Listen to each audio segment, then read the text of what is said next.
Welcome to Bibleography, Exodus chapter 19, verses 1 through 25.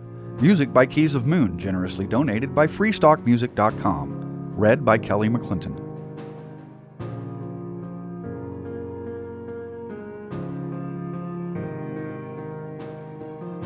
On the first day of the third month after the Israelites left Egypt, on that very day they came to the Desert of Sinai.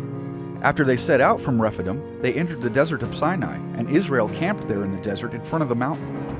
Then Moses went up to God, and the Lord called to him from the mountain and said, "This is what you are to say to the descendants of Jacob, and what you are to tell the people of Israel. You yourselves have seen what I did to Egypt, and how I carried you on eagle's wings and brought you to myself. Now if you obey me fully and keep my covenant, then out of all nations you will be my treasured possession. Although the whole earth is mine, you will be for me a kingdom of priests and a holy nation. These are the words you are to speak to the Israelites."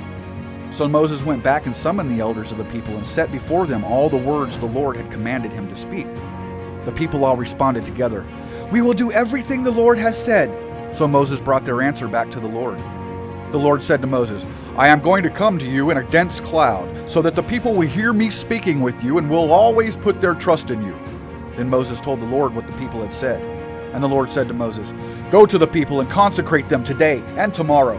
Have them wash their clothes and be ready by the third day, because on that day the Lord will come down on Mount Sinai in the sight of all the people. Put limits for the people around the mountain and tell them, 'Be careful that you do not approach the mountain or touch the foot of it. Whoever touches the mountain is to be put to death. They are to be stoned or shot with arrows. Not a hand is to be laid on them. No person or animal shall be permitted to live. Only when the ram's horn sounds a long blast may they approach the mountain." After Moses had gone down the mountain to the people, he consecrated them, and they washed their clothes. Then he said to the people, "Prepare yourselves for the third day. Abstain from sexual relations."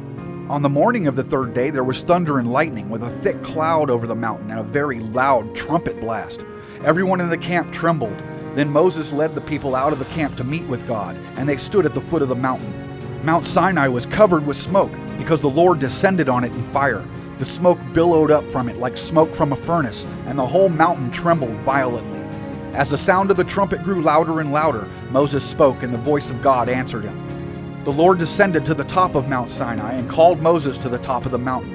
So Moses went up, and the Lord said to him, "Go down and warn the people so they do not force their way through to see the Lord and many of them perish.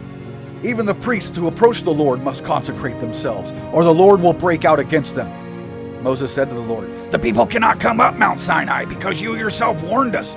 Put limits around the mountain and set it apart as holy." The Lord replied, "Go down and bring Aaron up with you. But the priests and the people must not force their way through to come up to the Lord, or he will break out against them." So Moses went down to the people and told them.